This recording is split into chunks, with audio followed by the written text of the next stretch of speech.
Hi guys, this is round 2 of Ameritown work. Again, all Ameritown work is optional. If you have time or you're looking for something else to do, these might be some things that are worth your while. So we're going to talk debit and credit cards today.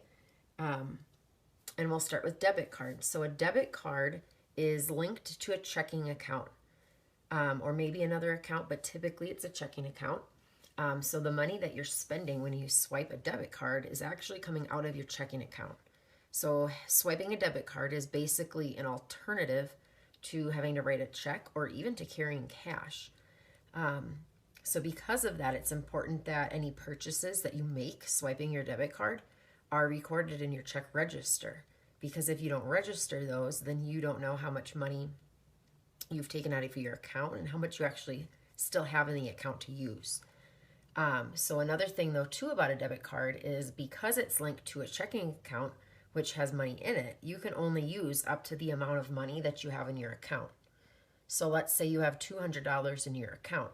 If you go to the grocery store and spend $150 and then you buy a pair of shoes for $50, now you have $0 in your account. You need to make sure that you're accounting for all of that by recording all purchases, whether it's writing a check or swiping the debit card in your check register. Then that takes us to credit cards. So credit cards are way different than debit cards because it's not actually money that you have. Kind of the motto of a credit card is buy now, pay later.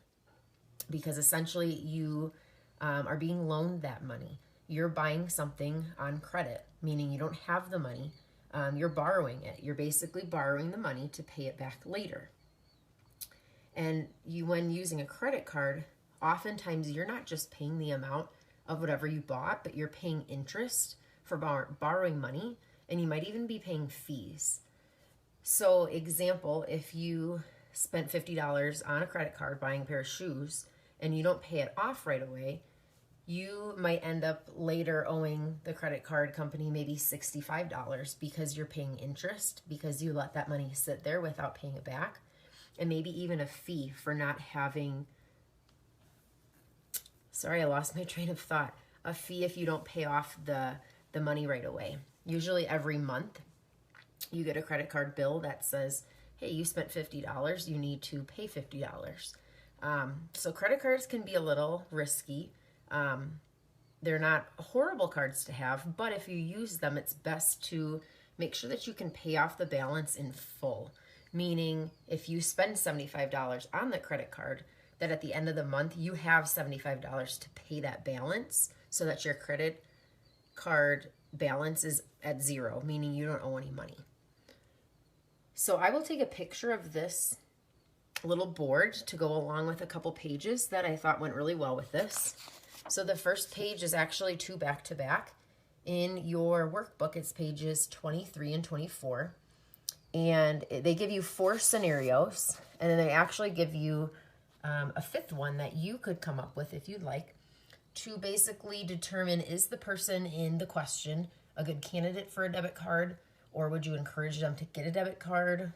Or like number 4 says, is he on the right track? Like, will a debit card be a good idea for him? And then the next page is just page 25. Now this one has 4 categories, and we only talked about the top 2, credit cards and debit cards. ATM cards, honestly, you can cross that one off. They're similar to debit cards, but you can't make purchases with them, so you can cross this section off. But then the last card, gift cards, I feel like you probably already know about those. Obviously, a gift card is a prepaid card that has a set amount of money loaded onto it. So maybe for your birthday, your grandma got you a $25 gift card.